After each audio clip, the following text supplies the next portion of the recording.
Ricardo! Paring Ricardo, tulong! Aray ko! Tulong! Ricardo! Madaling araw pa lang, ay may tumatao po na kagad sa bahay namin ng araw na yon. Kabisado ko ang boses nito. Malamang na ang matandang binata kong kumpare na si Mando na naman ang napadaan. Halos araw-araw na lang na may kung ano-ano itong iniinda o ipinatitingin sa amin ng asawa kong si Ibes. Kung hindi personal na problema sa sariling katawan o mga iniinda, ay kung sino-sino ang dinadala o isinisama nito sa amin para ipatingin. Siya nga pala, Sir Blair, at sa mga tagapakinig ng The Boys Addict at Apong Isaac. Ako nga po pala, si Ricardo, 55 anyos, ng Barangay Carval, na isa sa pinakaliblib na baryo sa probinsya ng Leyte. Ako at ang asawa kong si Ibes ay parehong mga albularyo at mga mananwa ang madalas kumonsulta sa amin. Napakaliblib ng baryo namin. Malapit na sa kabundukan at parte na ng kagubatan kung saan kami madalas kumuha ng mga herbal na gamot. Hay nako, Ricardo. Ang aga naman. Nariyan na naman ang kumpare mo. Ano na naman kaya ang problemang dala niya? Sige na nga, puntahan mo na nga kagad at naiirita ako sa sigaw niya. Napakalaki pa naman ng boses. Saka nakakabulabog sa mga kapitbahay na baka nga tunog pa hanggang ngayon. Ay nako, hindi ka na nasanay sa kumpare kong yan. Pasalamat ka pa nga at hindi palaging inuman ang ipinaparito. Saka alam mo naman na siyang dahilan kung bakit lalo tayong nakilala rito sa atin. Basta. Naiinis ako sa kumpare mong yan. Pakiramdam ko may gusto yata sa akin yan at balak pa akong pormahan. Nagpapatawa ka ba, Ibes? Malabong magkagusto sa'yo si Mando. Sa takot lang niya sa akin, ba? Saka kung kailan ka naman kulubot na at lahat, ay saka mo pa naisip na nagkakagusto sa'yo si Mando. Nakakatawa ka talaga, Ibes. Hoy, kahit ganitong may edad na ako, ay malakas pa rin ang karisma ko, no? O, aminin mo? Dahil kung hindi, baka mamaya isuklian ko ang tagong pagtingin sa akin ni Mando. Abay, magsisisi ka, Ricardo. Oo na, sige na. Matandang beautiful. At lalo lang nalulukot yung pagmumukha mo. O teka, pupuntahan ko muna si Mando. At baka mamaya malubhan lagay niya. Baka dinali ng aswang. Alam mo naman dito sa lugar natin, panakanak kung sumalakay ang aswang. O siya, sige na, puntahan mo na. Magtitimpla na rin ako ng kape at gagawa ng agahan natin.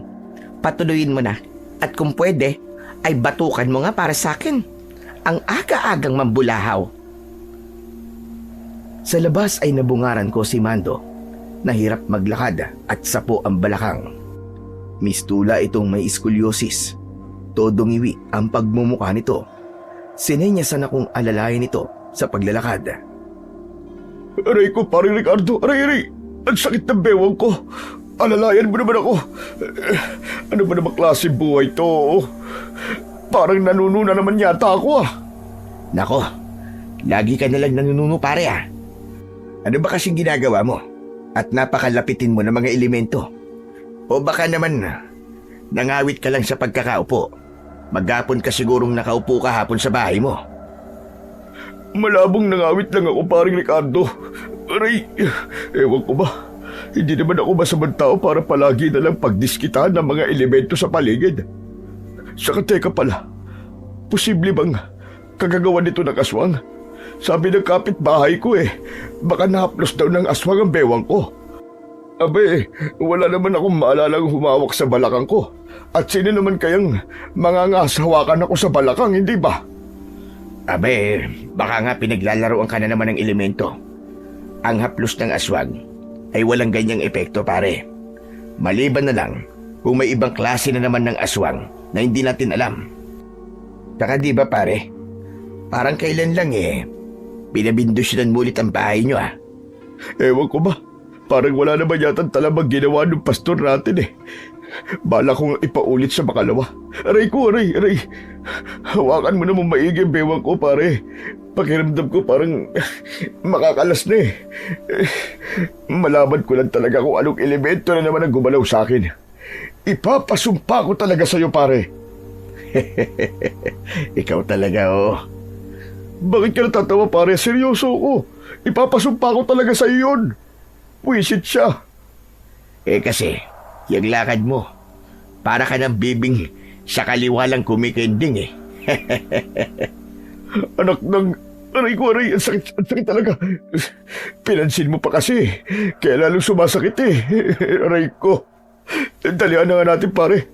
At nang matignan mo na kung ano nangyayari sa bewang ko, maaga talaga akong pumarito at baka pagtawanan ako ng mga tao kapag nakita ko sa ganitong kalagayan ko eh. O siya, kumending na tayo lumakad na pala tayo. Pagpasok namin sa bahay, ay inasikaso ko na kagad si kumparing Mando. Inilabas ko na ang mga kailangan ko. Una, ang mga gamit na herbal na langis. Pinahiran ko ang bewang niya at bahagyang hinilot. Aray ko. Bewang ko, pare. Aray ko. Sige pa. Ayan, hilutin mo pa, pare. Aray! Naku, ano ba yan? Bakit ganyan ka kung umungol, Mando? Para kang kwan dyan eh. Maanong pigilan mo ngang umungol at baka kung ano pang isipin ng mga nakakarinig na kapitbahay. Oh, heto pala ang kape. Humigop-higop din kayo para hindi malamigan ang mga sikmura nyo. Pagkatapos niyan ay saka na tayo mag-agahang tatlo. Dumulog na lang kayo mamaya sa kusina, honey. Salamat sa pakape mo, Mare, ha? At sa paagahan mo na rin. Pasensya na rin sa abala. Talagang iba ang sakit ng bewang ko eh. Para bang makakalas na talaga eh. Nako, wala yun, paring Mando. Sanay na kami sa dalas mo ba naman pumunta rito. Parang hindi ka na rin iba. O Ricardo, ano ba yung nabubuo sa tawas mo? Bakit dalawa na naman yan? Matapos kong mahilot si Ricardo, at dahil mukhang hindi hilot ang kailangan, ay sinunod ko na siyang tawasan. Napansin kagad ni Ibes ang lumitaw na mga figura sa mangkok na may lamang espesyal na langis na pinatakan ko ng kandila. Dalawa? Anak ng... Bakit naman dalawa na buo, pare? Saka anong nilalang na naman ng mga yan? Hindi naman mukhang duwende yung mga yan. Tama ka. Hindi nga diwende ang mga nabuong ito. Kung nung nakaraan ay diwende ang gumalaw sa'yo, ngayon naman, isang kapre. Itong isa, ang hindi ko lang malaman kung ano. Abay, parang anino lang kasi siya dahil sa kulay niya. Tignan nyo, kulay abo siya. Kapre? At ano naman ang ginawa sa akin ng kapre? Yun nga eh. Hinipo at pinaglaruan ang bewang mo nang hindi mo namamalayan. Parang pinakending-kending ka. Anak ng... Pinakending-kending talaga? Eh yung anino? Anong ginawa sa akin, pare? Hinipo ka rin. Kaya lang ay hindi klaro kung saan parte ka hinipo. Pero baka sa bewang mo rin, pare. Hindi mo ba kayang alamin, pare? Kung ano ang aninong yan na humipo sa akin? Kailangan natin ng tulong ng mutyakong pulang batong kristal para malaman ko. Ano ka mo, pare? Pulang batong kristal? Ngayon ko lang yata nalaman na meron ka nun ah. Matagal na akong may taglay na batong kristal. Bihira ko lang gamitin. Kaya hindi mo pa nakikitang ginamit ko. Inilalabas ko lang yon sa pagkakataong katulad nito. Kapag may nilalang na hindi ko matukoy sa pamamagitan lang ng normal kong abilidad bilang isang albularyo. Saglit kong iniwan si Mando at pumunta ako ng kwarto namin ni Ibes para kuwanin ang mutyakong bato na nababalot ng 3 patong na telang pula, itim at puti. Pagkaraan ay muli kong binalikan ang kumpare kong si Mando. Itong mutyakong batong kristal na pula. Minana ko pa ito mula sa lolo kong isa ring mabagsik na albularyo. Aba, At talaga palang may pinagmanahan ka, pare. Mabagsik ka rin. Pare, ano kaya kung pamanahan mo rin ako ng husay mo, pare? Kung bakit naman kasi sabi mo wala akong berdeng kamay na isa sa pangunahing kailangan para maging mahusay na albularyo. Saka, pare, paano mo gagamitin yan? Para malaman kung ano ang aninong humipo sa akin. Manood ka at makikita mo, pare. Huwag ka lang sanang matatakot kung ano mang makita mong ilalabas nito. Isipin mo na lang na para sa ikagagaling mo ang gagawin natin. Aalamin natin kung anong nilalang ang nagmamay-ari ng anino para alam natin kung ano ang kailangan gawin sa'yo para maalis ang kung ano mang ginawa sa'yo. Makukontra o ano paman. Bakit parang nakakakaba naman yata yan, pare? Kung sa bagay, hindi pwedeng hindi ko balik ang bewang ko, pare. Abay talagang napakasakit, sobra. Sinimulan ko ng paganahin ang taglay na anting-anting ng mutya kong pulang kristal. Sumambit ako ng orasyong itinuro sa akin ng lolo ko. Nasa wikang Latin ito. Unti-unti kong naramdaman ang pag-init nito sa palad ko. Pagdilat ko ng mga mata ko ay nakita kong bahagya na itong nagliliwanag at naglalabas ng manipis na usok na kulay pula. Dahan-dahan itong lumapit kay Mando at bumalot sa kanyang bewang. Nanlalaki ang mga mata ni Mando sa pagkamangha. Aba, kumakapit sa bewang ko, paring Ricardo. Malamig siya. Parang sa lompas. Kaya lang, parang hindi pa rin natatanggal yung sobrang sakit na bewang ko Aray ko! Maghintay ka lang, pare. Hindi pa yan ang lunas sa iniinda mo. Inaalam pa lang natin kung anong nilalang ang nagmamay-ari sa aninong nakita ko. Matapos kumapit ng usok sa bewang ni Mando, ay dahan-dahan naman itong lumapit at tumakip sa laman ng mangkok na pinaglalagyan ng nabuong mga figura ng kandila. Saglit pang nanginig ang mangkok na parabang niyuyugyug ito ng marahan. Pagkaraan ng ilang segundo ay umalis ang usok sa mangkok at dahan-dahan naman itong kumapit sa sentido ko. Nanginig ang buong katawan ko dahil sa enerhiyang ipinapasok nito sa isip ko. Tumirik din ang mga mata ko ng sandaling yon. Ricardo, ano nangyari sa'yo, Ricardo? Maribes, si paring Ricardo, tignan mo. Baka napapano na. Nagkukumbulsyon na yata. Ang asawa ko naman ay tarantang napatakbo sa kinaroroonan namin. Pero napahinga na lang ng malalim nang makita kung ano ang nangyayari sa akin. Hay nako, pare. Akala ko naman kung ano na. Normal lang yan. Pinapagana pa lang niya ang pulang mutsyang bato. Nininervyos ka naman kagad. Pambihira ka, oo. Matapos kong masagap ang mga napag-alaman ng mutsyang bato, ay bumalik na ako sa normal. Pati ang usok ay nawala na rin. Ang mutsyang bato naman ay tumigil na sa pag-init at bahagya pa na nagliwanag. Sa wakas, pare, alam ko na kung ano ang aninong humipo sa'yo. Ano, Ricardo? Ano ang nilalang na humipo sa akin? Isang aswang ang humipo sa'yo na nag-aanyong anino. Para itong sigbin na anino mo lang. Ang hawakan nito ay parang ikaw na rin ang hinawakan. At mukhang may laway niya ang kamay na inihawak sa'yo. Namarkahan ka, paring Mando. Ano ka mo? Namarkahan ako? Para sa naman ang markang laway ng aswang na yun, pare? Minarkahan ka para ikaw ang susunod na lalapain ito mamayang gabi. Ano? Aba, hindi pwede yun, pare. Ano dapat natin gawin, pare Ricardo? Para hindi ako malapa. Hindi ako makakapayag na malapa ako ng aswang, pare. Kailangan ko matanggal kagad sa'yo ang marka ng laway niya sa bewang mo. Sige, ililis mo ang salawal mo at papahirang ko ng langis ng pinaghalong makabuhay, bawang at dahon ng dilang buhaya. Tuloy, Papahiran ko na rin ng dinasalang langis para naman maalis ang idinulot sa'yo ng paghipo ng kapre. At mamayang gabi pare, ay wag na wag ka munang lumabas ng bahay. At para masiguradong ligtas ka, ay dumito ka na lang muna sa bahay namin. Kami na ang bahala sa'yo ng maring ibis mo. Naku, gusto ko yan pare. Ang asikasuhin mo ko ay ninyong mag-asawa pala. Nako, ikaw talaga paring Mando. Huwag mong sabihin ako ang gusto mong masikaso sa'yo. Pwes, wala ka mapapala sa akin. Yang si Ricardo lang ang aasikaso sa'yo, no? Ang kumari ko naman, ayos lang naman sa akin kung si paring Ricardo lang eh. Hindi mo pwedeng mahipo ang balakang ko.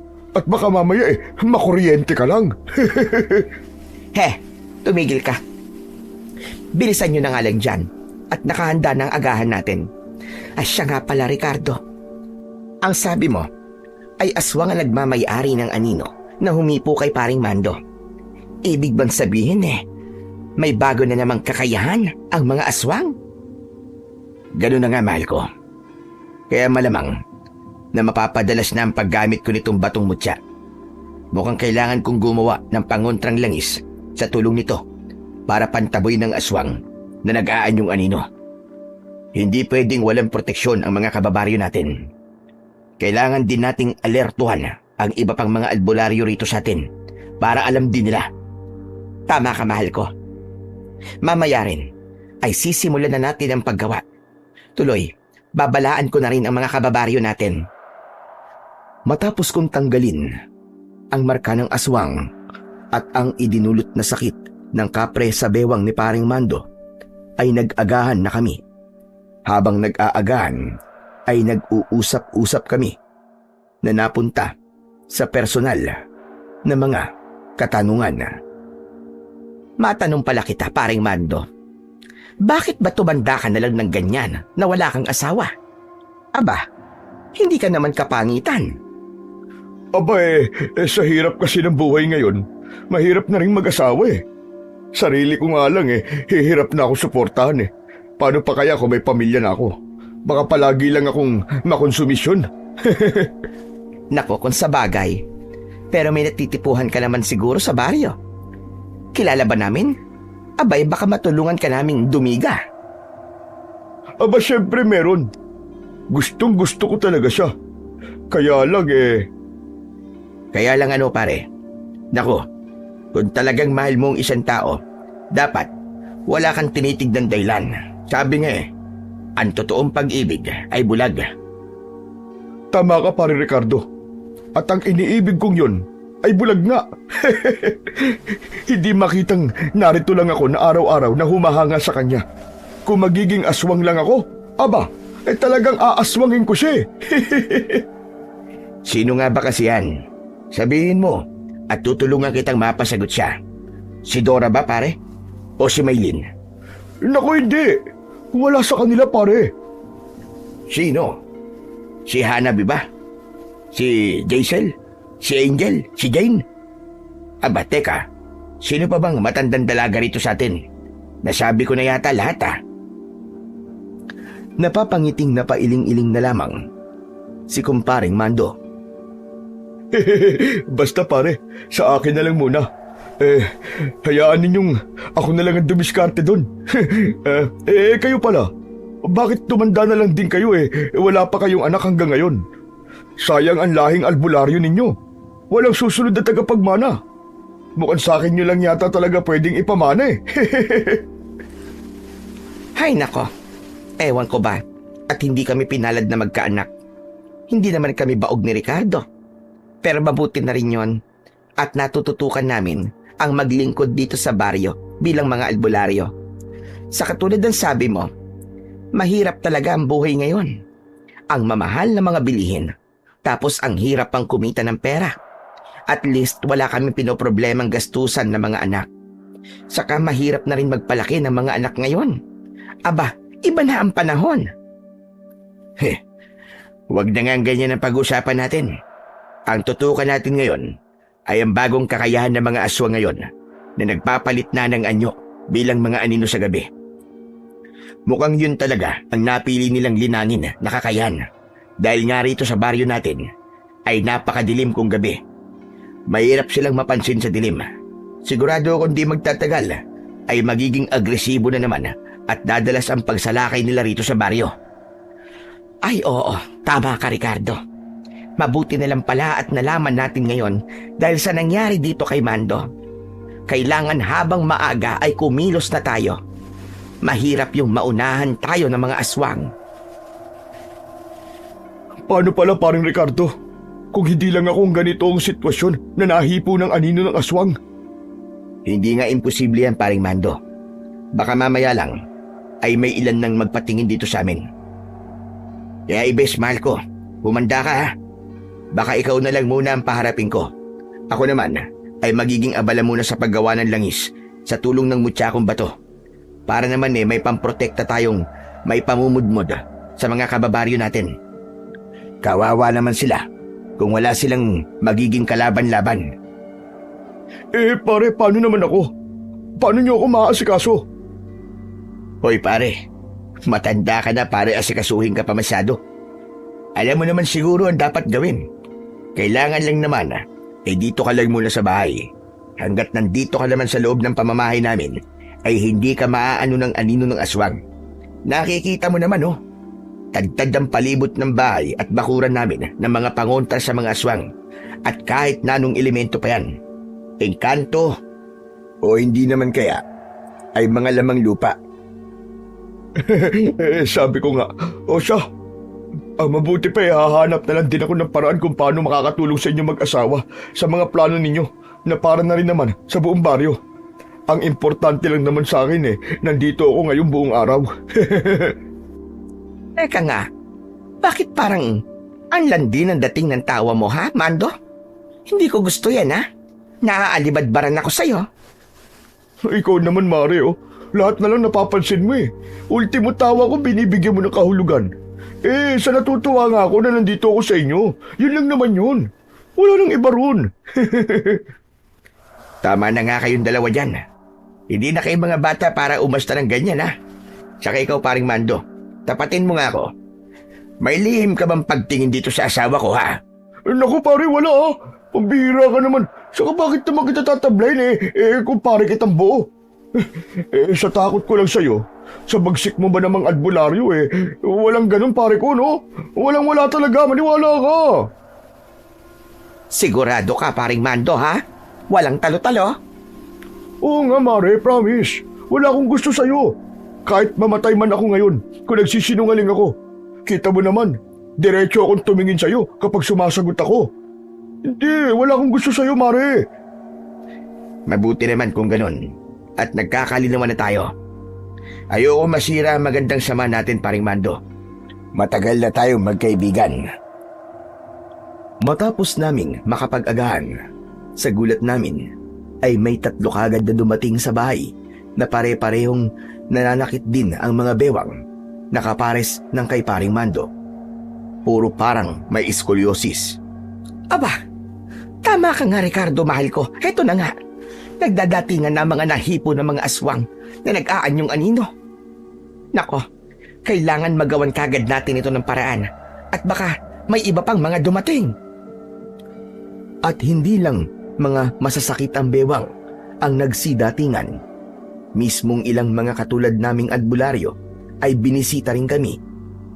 Humihingi ng tulong sa amin kung paano ang gagawin pagkat may ilan din daw na nagpunta sa kanila na pare-parehong mga balakang ang problema. Para mas mapadaling maagapan ang sitwasyon, ay tinuruan ko sila ng mga dapat gawin at kung ano ang paunang lunas na kailangang gawin. Sinabihan ko silang kapag natapos kong maihanda ang kailangang langis na pantanggal ng hipo ng aswang, ay isa-isa ko na lang pupuntahan ang mga nagpakonsulta sa kanila. Ngunit nang ginagawa ko na ang langis na pangontra gamit ang mutsyakong pulang kristal, ay hindi ko akalaing matatagalan pala ang proseso. Yun kasi, ang una kong pagtatangka na gumawa ng mga pangontrang langis sa tulong ng mutya. Kaya naman, bandang maggabi, ay nabulabog ang baryo namin sa hiyawan ng mga tao na mga nahipuan ng aswang na nag-aanyong anino. Grabe, Ricardo, mahal ko. Kawawa naman ang mga kababaryo nating mga nalapa ng aswang. Kung bakit ba naman kasi hindi mo binilisang matapos ang paggawa ng pangontrang langis na may bisa ng mutya mong bato? Kasalanan mo to. Aba, hindi ko naman alam na matagal palang gawin, mahal ko.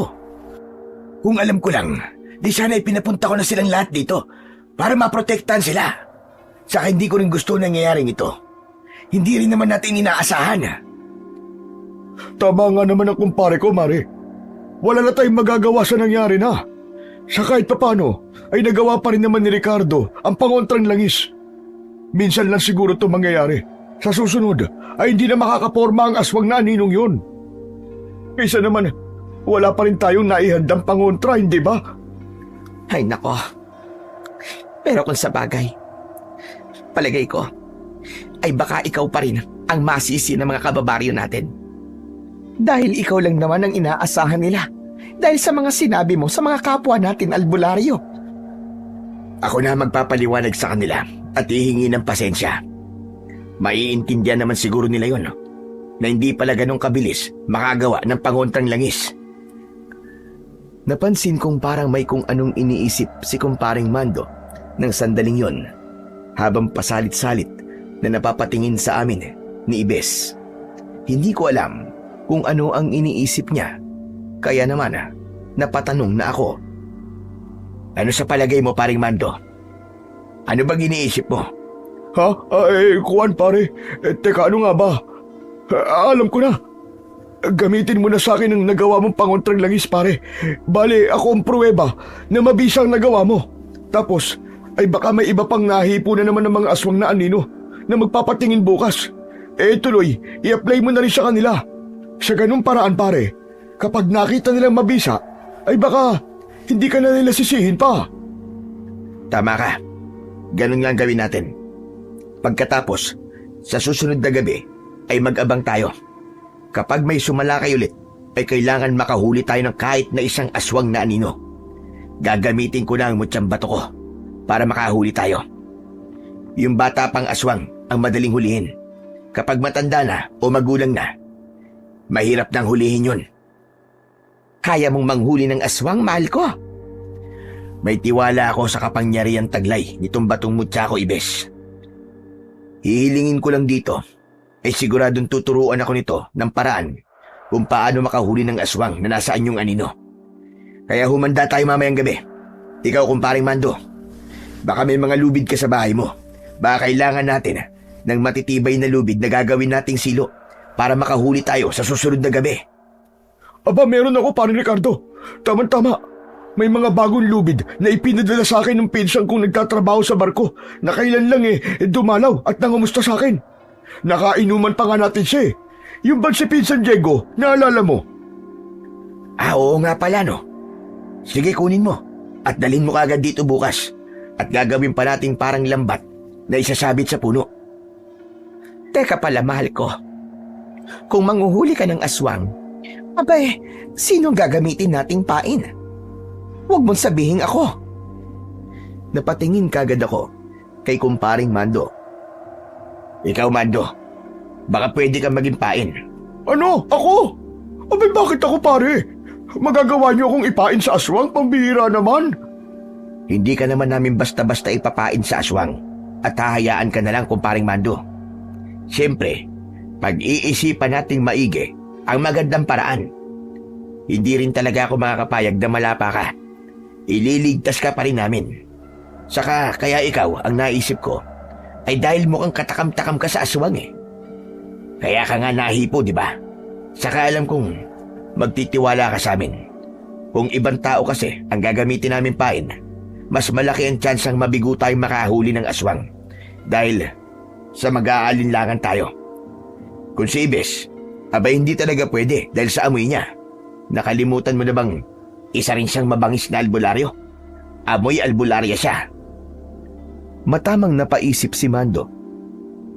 Halatang tinitimbang ang mga bagay habang pasalit-salit ulit ng tingin sa amin ni Ibes. mas matagal ang tingin na iniukol niya kay Ibes. O ano? Payag ka na ba, Paring Mando? Sige na nga, pumapayag na ako. Pero sa isang kondisyon, pare. At ano namang kondisyon yon? Basta pare ha. Saka ko na lang sasabihin sa'yo. Hindi ko pa muna masabi sa ngayon basta, itong gagawin nyo kung pain ay may kapalit. Isang bagay na kayang-kaya nyo naman to pa rin. Teka nga, baka kung ano na naman yan ha. Siguraduhin mo lang na makatwiran niyang hihingin mong kapalit. Nako, kung ako magiging kapalit, ay maghulos dili ka, Mando. Hindi pwede yon. Ibang bagay na lang. Malabong ikaw, Mare. Nilinaw ko na sa inyo, di ba, na wala akong gusto sa'yo. Kaya bakit ikaw ang hihingin kong kapalit? Marami pang mas magandang bagay na pwede kong hilingin. Gusto ko lang kasing pag-isipang maigi kung alin ang pinakamainam. Kaya nasabi kong hindi ko muna masasabi siya ngayon. Hayaan niyo naman akong makapag-isip-isip muna mabuti, pambihira. Total buhay ko naman ang itataya natin Kung sa bagay, may punto ka. Basta, dapat ay makatwiran lang ang hihilingin mong kapalit at siguraduhin mong kaya naming ipagkaloob sa'yo. Kinabukasan nga, ay isinagawa na namin ang mga dapat gawin. Dinala na ni Mando ang rolyo ng lubid sa bahay namin. Si Ibis naman ang inutusan kong ihingi ako ng paumanhin sa mga kababaryo namin at tuloy nagpamudmud na rin siya ng nagawa kong bagong langis na pangontra sa mga aswang na nag-aanyong anino. Siya na rin ang nagpaliwanag sa ibang mga albularyo kung ano ang talagang nangyari, kung bakit natagalan ang paglalaan ko ng pangontra. Kami naman ni kumparing Mando ay inihanda ang lambat na panghuli ng aswang pagdating ng gabi.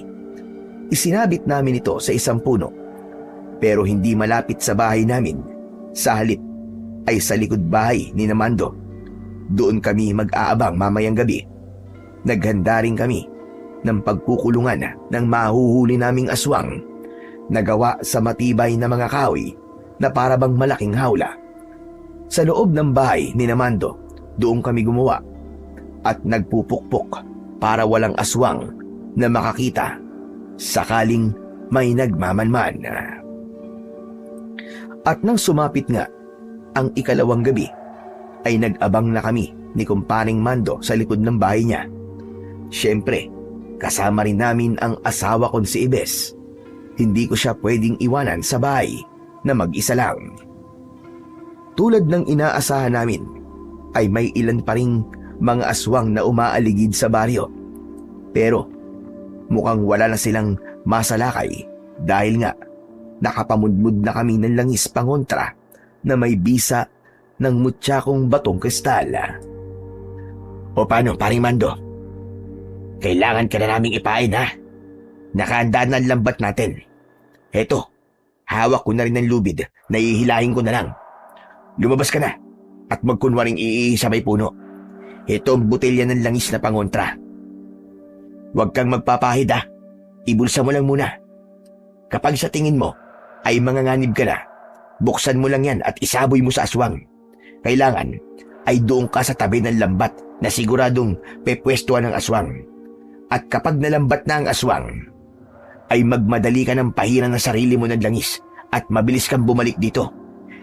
Nakukuha mo ba, Paring Mando? Oo, pare. Nakukuha ko. Kaya lang ano ba naman yan? Dinadaga ako, pare.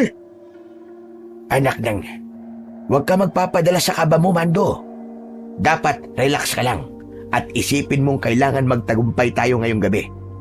Tandaan mo, pare, malaking tulong kapag nakahuli tayo ng isang aswang na nag-aanyong anino.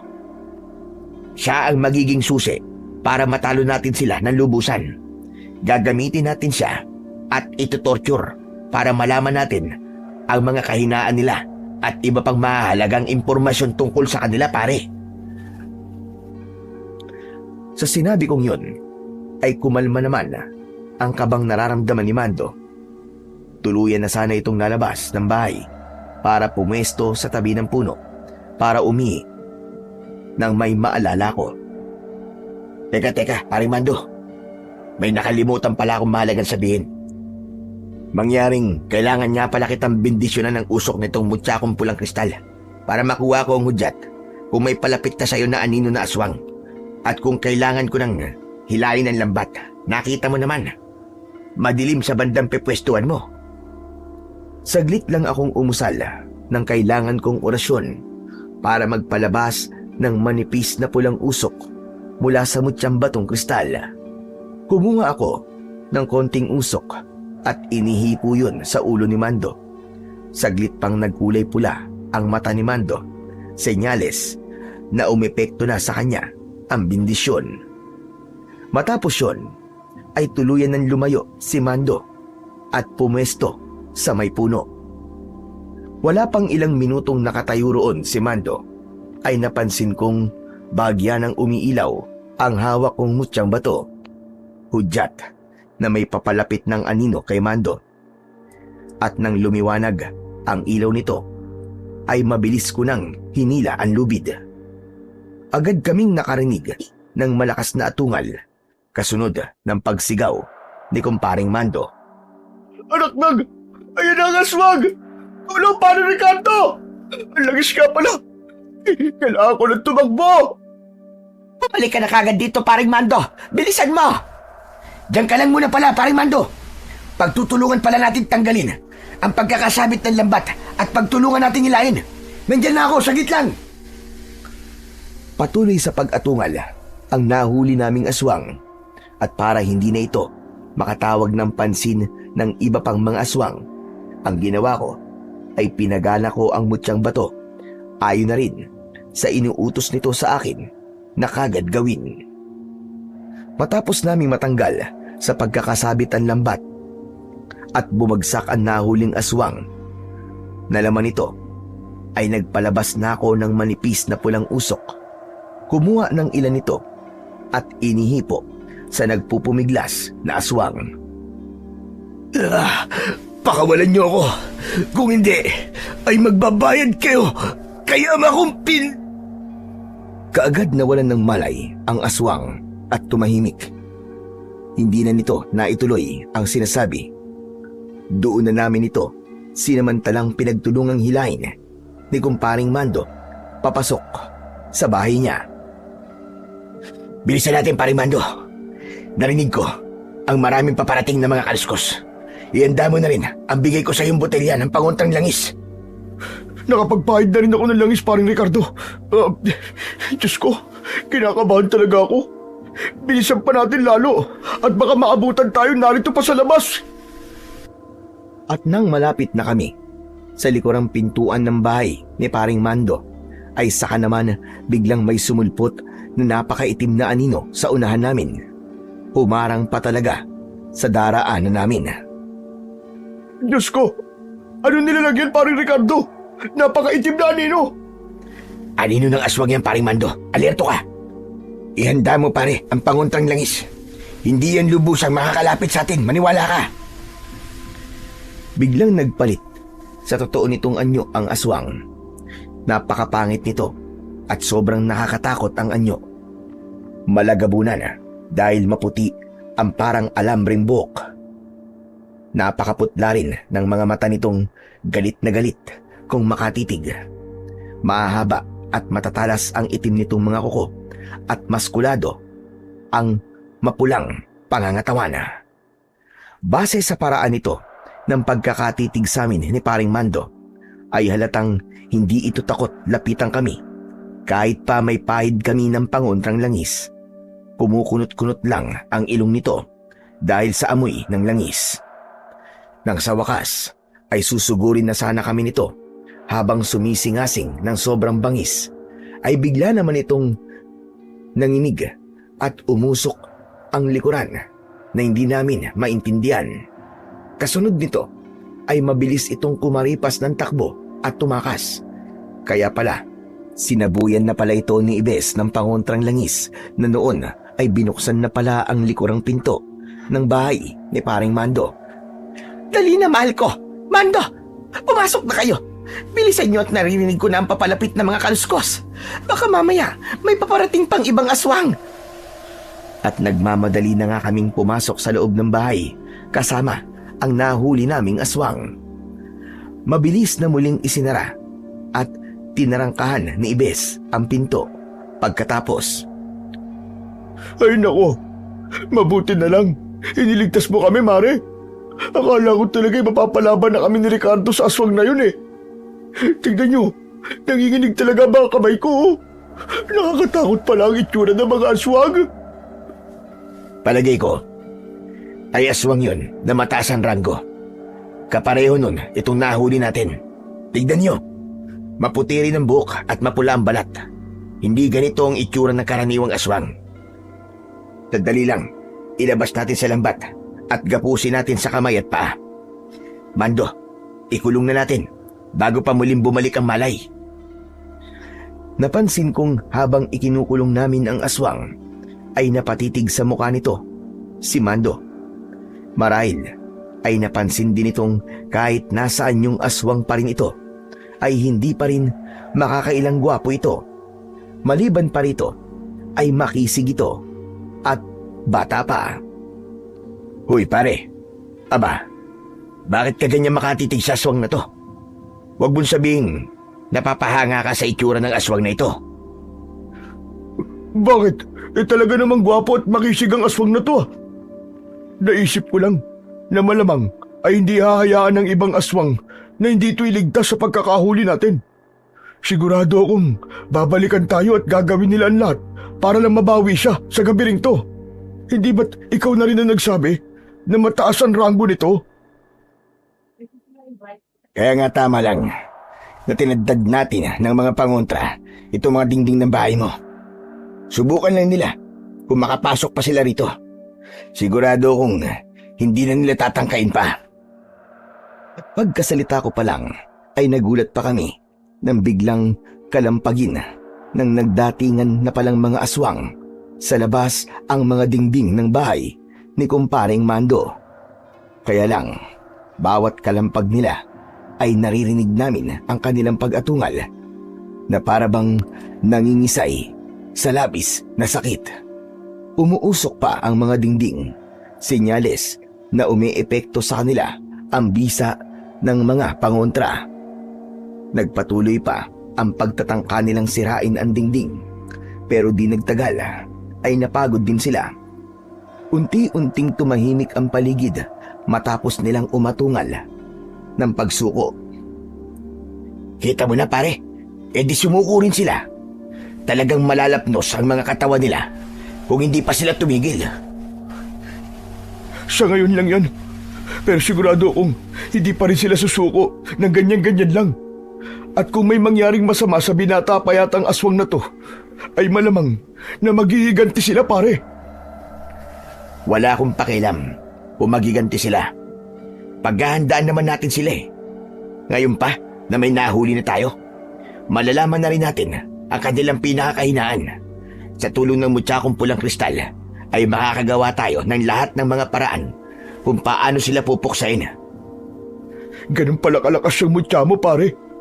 Sa bagay, ay isa ka palang mabagsik na albularyo.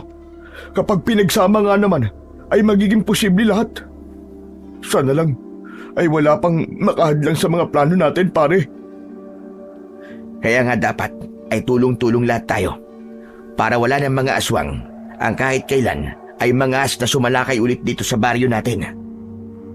O siya pare, paano pala ang gagawin natin sa aswang na to? Babantayan natin siya maigi buong magdamag.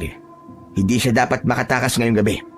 Bukas na natin sisimulan ang pag-torture sa kanya para sabihin sa atin ang kanilang kahinaan at kung saan sila nagkukuta. Salitan tayo sa pagbabantay para lahat tayo ay magkaroon ng tulog.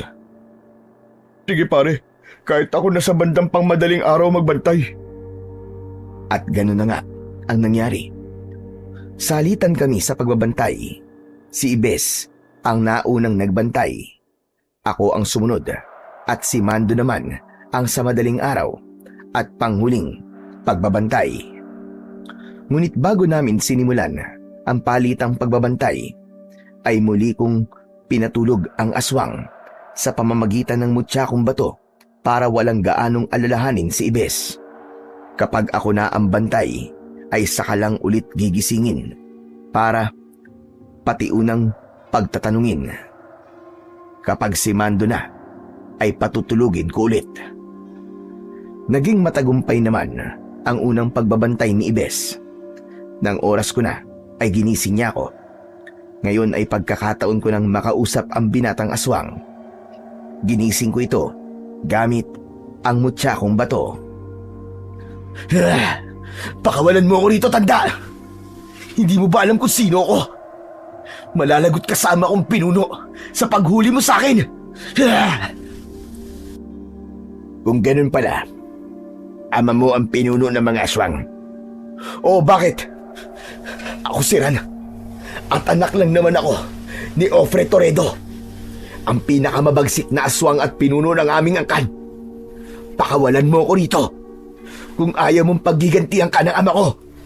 O kung gusto mo, ay gumawa tayo ng kasunduan at hindi namin gagalawin ang buong angkan mo. Ako pala ang hindi mo kilala eh. Ako lang naman si Ricardo, ang pinakamabagsik na albularyo rito sa Barrio Carbal. Pinakamabagsik na albularyo? Bakit?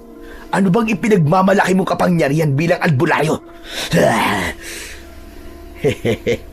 Sa palagay mo, bakit napakadali ka lang namin nahuli?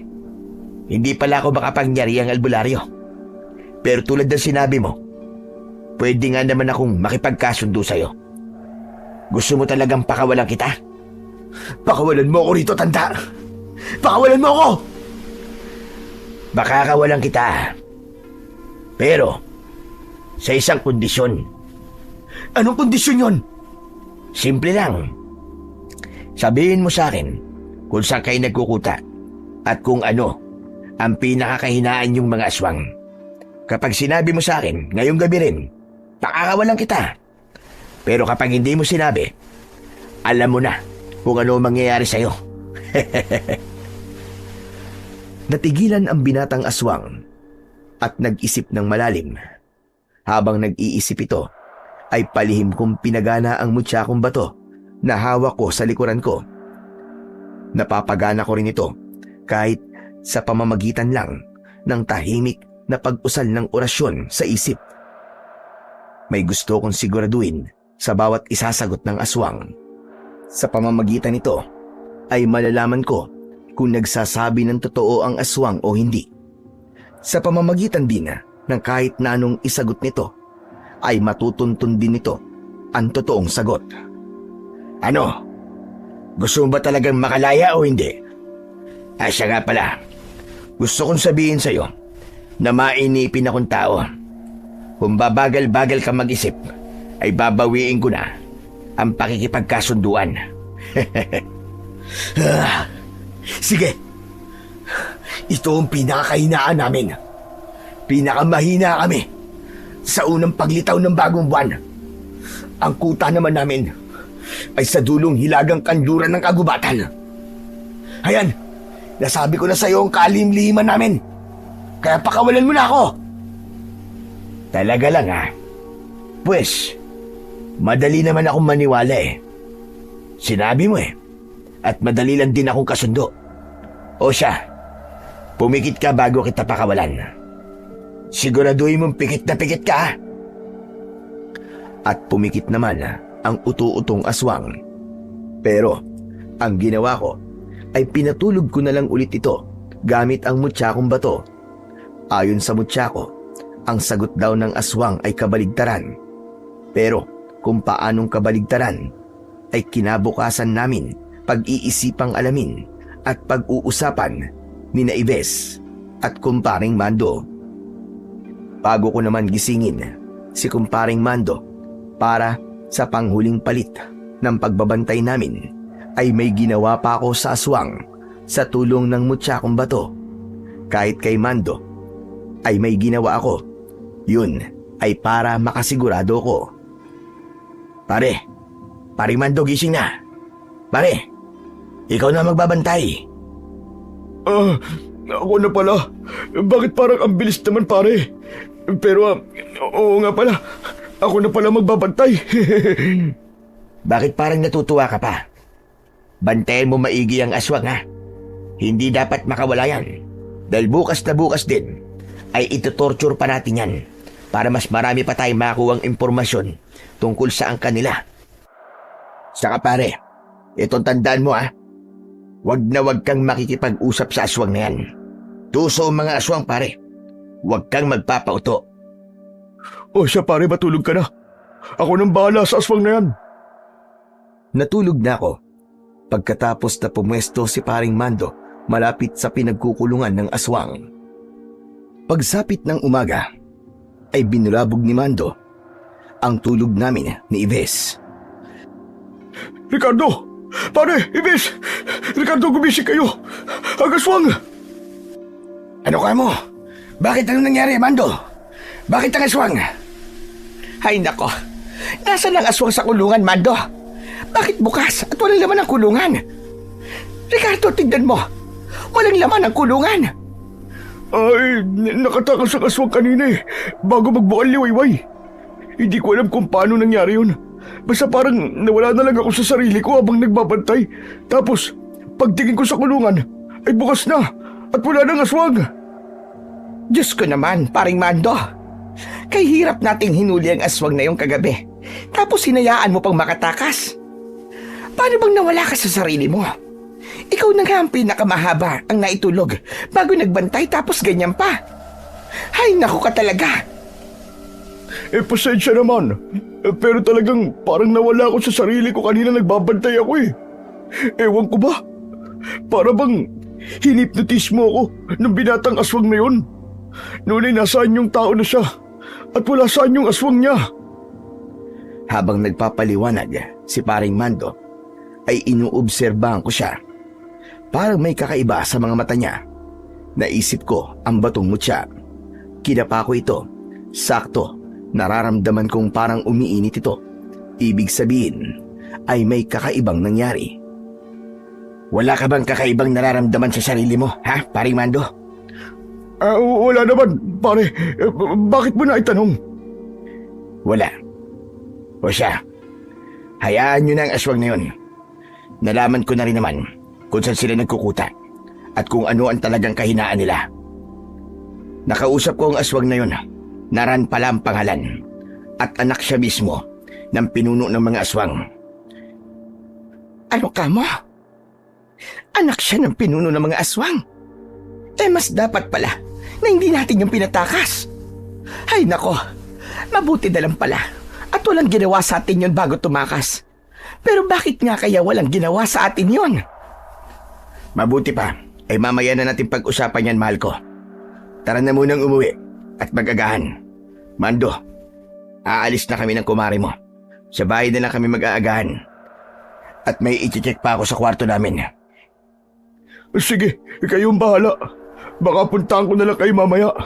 Saka pasensya na ulit sa nangyari ha. Hindi ko naman talaga akalain na ganun ang mangyayari. Hindi ko sinasadyang patakasin ang aswang na yon. Nang makauwi na kami ni Ives, ay inilabas ko kagad ang mutsyakong bato sa bulsa ko at kinonsulta ito kung ano ang talagang naganap nung nagdaang gabi at kung paano nakatakas ang aswang. Nang parang bigla kong inantok, ay nagpaalam kagad ako kay Ives na iidlip lang ako saglit sa kwarto namin. Aba, kakagising nga lang natin inaantok ka na naman. Basta inaantok ako, Ives. Kinukonsulta ko itong mutsyang bato ko tungkol sa totoong nangyari kagabi. Parang gustong ipakita sa akin sa pamamagitan ng panaginip. Kaya bahala ka na muna na maganda ng agahan natin at saglit lang ito. Iidlip lang ako sa kwarto natin. Hindi ako pwedeng magambala, ha? Nang nasa kwarto na ako at nakahiga na sa katre namin, ay dinalaw na nga kagad ako ng isang panaginip. Nakita ko si paring Mando habang nagbabantay sa nakakulong na aswang. Natunghayan ko ang kanilang pag-uusap. Una, ay pinilit palang gisingin ni paring Mando ang aswang sa pamamagitan ng pagtapik sa ulo nito gamit ang isang patpat. Hoy! Hoy, gwapong aswang, gising! Ang cute mo talaga, kahit aswang ka. Sino ka? At nasaan ang isang lalaki kanina na nakausap ko? Ikaw rin ba yun? Hindi. Si Ricardo yun, kumpare ko. Ako naman si Mando. Bakit ang gwapo mo kahit isa kang aswang? Pwede ko bang makita ang totoo mong itsura na hindi ka aswang? Siya nga pala, Mando ang pangalan ko. Ikaw, ano ba pangalan mo? Sandaling nagduda ang aswang sa utos ni Mando na magpalit ito sa totoong anyo. Pero palihim na napangisi na para bang may kung anong naisip. Ran ang pangalan ko. Nagagwapuhan ka ba talaga sa akin? Type mo ko, no? Kung oo, mapagbibigyan mo ba ako, ha? Anong ibig mong sabihin na mapagbibigyan kita? Alam mo, pwede naman kitang pakawalan ngayong gabi. Pero sa isang kondisyon. Talaga? Papakawalan mo ako? Pero anong kondisyon yun? Alam mo, huwag ka maingay, ha? Matagal na akong may gusto sa kumpare ko si Ricardo, eh. Kaya lang, ay hindi ako makaporma-porma sa kanya. Dahil sa asawa niya si Bes. Noon ko pa siya gusto matikman, eh. Ang kaso, hindi ako makatsyempo. Oo, may pagkapusong babae ako. Pero lalaki pa rin naman ako. Kaya ang gusto ko sana, mawala si Ibis sa buhay ni Ricardo. Pero takot naman akong patayin siya sa sarili kong mga kamay. Ang gusto ko ay kusang may mangyaring masama sa kanya. Nang sa ganun ay masosolo ko na si Ricardo, my loves. Nakita ko sa panaginip kong yun. Napatakip ng bibig ang aswang na hindi makapaniwala sa natuklasang lihim palang pagkatao na kumpare kong binabai pala. Anak nang, kung alam ko lang, ay hindi ko na sana pinagkakatiwalaan ang Mando na yon at mukhang may balak pa palang masama sa asawa ko. Alam ko na kung anong gusto mong mangyari. Pwede naman kitang tulungan sa gusto mong mangyari sa asawa ng kumpare mo. Akong bahala. Sakala mo ba? Pareho tayo. Sa unang kita ko pa lang sa'yo ngayon, ay gusto rin kita. Pwede kang sumama sa akin at magpayanggaw at magsasama tayo. Sa ganung paraan, ay palagi mo nang matitikman ang kagapuhan ko. Napansin kong habang nagsasalita ang aswang, ay para bang umiilaw-ilaw ang mamula-mula nitong mga mata. Napansin ko ring nahihipnotismo na noon si Mando.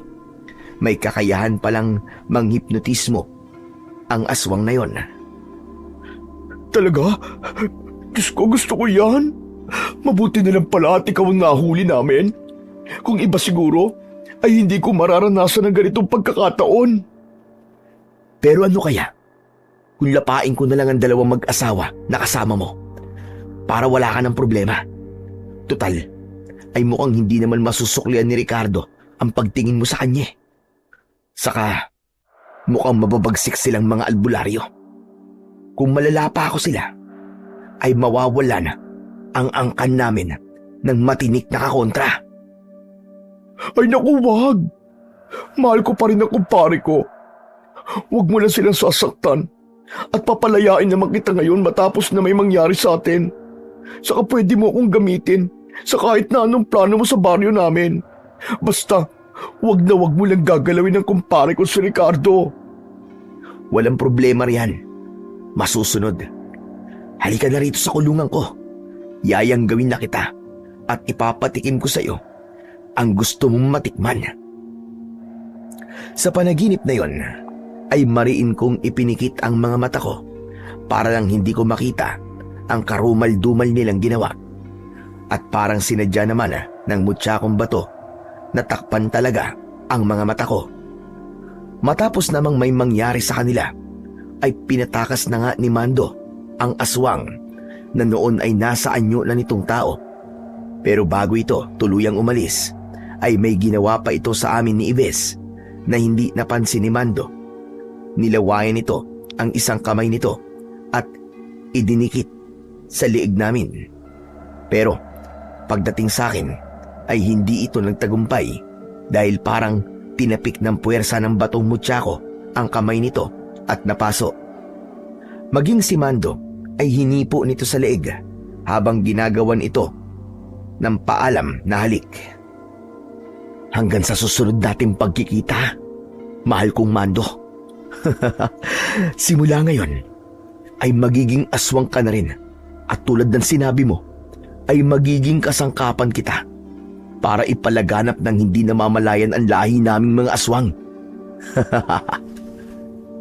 Pumitik pa sa ere ang aswang na yon nang makalayo na. Si Mando naman ay saka parang naimasmasan at hindi makapaniwala sa mga nangyari. Ang loko ay parang kinilig pa nang may mapagtanto. Ay, sa wakas! Nadiligan na rin ako. Piling ko ay si Mando na tikman ko. Doon natapos ang panaginip ko. Kaagad na akong pinabangon ng mutya kong bato. Naramdaman ko na naman ang kakaibang pag-init nito. Ibig sabihin ay may panganib na naman sa paligid. Pagbangon ko ay pupuntahan ko na sana si Ibes dahil naalala ko ang ginawa sa kanya ng aswang. Pero paglabas ko pa lang ay narinig ko na kagad ang kadudadudang ungol niya sa kusina. Ricardo! Tulong! Tulungan mo ako! Ricardo! Ibes! Ibes, anong nangyayari sa'yo? Ang leeg ko, Ricardo. Umiinit. Nahihilo ko. Hindi ko maintindihan ang nararamdaman ko. Tawasin mo kaya ako. Ayoko ng ganitong pakiramdam. Dali-dali kong binuhat si Ibes at dinala sa kwarto namin. Pinahiga ko siya sa katre.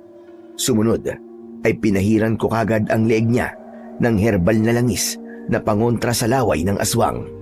Pero parang hindi tumatalab. Kaya naman ay yung bagong langis na pangontra na ang ginamit ko. Kahit papano ay medyo umayos naman ang lagay niya.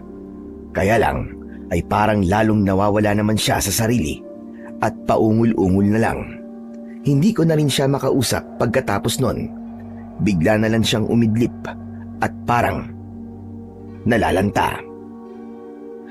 Wisit na aswang at Mando na yon. Hindi ko akalaing mangyayari to kay Ibes. Wes, malalagot ka sa akin, Mando. At ang aswang naman na yon, papatayin ko siya. Huwag kang mag-alala, Ibes. Ipaghihiganti ko't sinapit mong ito sa angka ng mga aswang na yon. Humanda sila sa akin.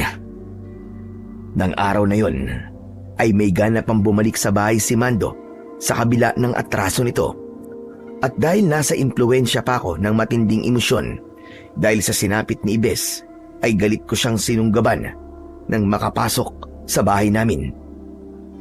Ikaw na, Mando ka. Halika nga rito. Tignan mo nangyari sa asawa ko. Dahil sa kabaklaan mong hayop ka. Ha? Teka, anong pinagsasasabi mong kabaklaan? Paring Ricardo naman. Huwag mo akong matawag-tawag na pare. Alam ko na ngayon kung anong malansang tinatago ng pagkatao mo. Alam ko na rin kung anong ginawa niyo ng binatang aswang at kung bakit siya nakatakas. Dahil dyan, sa maalingasaw na kabaklaan mo. Teka, hindi ko alam yung pinagsasasabi mo, pare. Wala kang preba.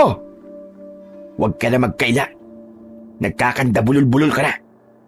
Ipinakita sa akin ng batong mutya ko ang lahat. Ang nangyari sa pagitan ninyo ng aswang kagabi. Alam ko na rin may pagtingin ka pala sa aking hayop ka. Kung hindi dahil dyan, sa kaberdian ng dugo mo, ay hindi sana sasamantalin ng tusong aswang na yon ang kahinaan mo. At hindi sana niya mapapahiran ng laway niya si Ibes na hindi mo napansin. Patawad, pare. Hindi ko naman alam na ipapakita pala sa'yo ng mutya mo yun. Anong patawad? Makakatikim ka muna ng mga kamao kung bakla ka. Hindi ko na napigilang saktan si Mando. Pero hindi naman ito ng laban at todo lang ng salag sa bawat suntok ko. Pero may nakalusot na 2 suntok sa magkabilaan niyang mata. Sige lang, Ricardo. Bugbugin mo ako. Oo, nakasalanan ko. Patayin mo na ako. Total naman, ay nalaman mo na ang totoong pagkatao. Patayin mo ako! Talaga mapapatay kitang hayop ka. Dahil sa kabaklaan mo, pati si Ives ay nadamay. Sige, bugbugin mo pa ako, Ricardo. Hindi ako gaganti sa'yo. Kung yan ang makapagpapahupa sa galit mo sa akin, ay para mapatawad mo ako, gawin mo. Saktan mo ako, bugbugin mo ako hanggang gusto mo. Natigilan naman ako nang mapagtanto kong nasobrahan na ang pagbubugbog ko kay Mando. Pero hindi pa rin humuhupa ang galit ko. Hindi.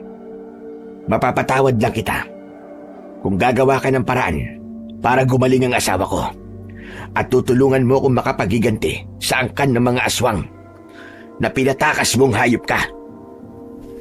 Ipinapangako ko. Gagawin ko ang lahat, mapatawad mo lang ako, Ricardo. At sana ay tanggapin mo pa rin ako. Kahit ganito ako. May tamang panahon para sa pagtanggap, Mando. Pero hindi mo na ngayon. Ayokong may pagtingin ka sa akin. Dapat ay bilang kumpare lang ang tingin mo sa akin. Pangako, pag ganito na lang ang magiging pagtingin ko sa'yo. Pero hindi ko na muna sinagot si Mando.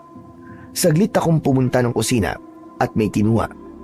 May naalala kasi ako tungkol kay Mando. Pagbalik ko ay dinampot ko kagad siya mula sa pagkakahandusay niya sa sahig. Ano gagawin mo sa akin, Ricardo?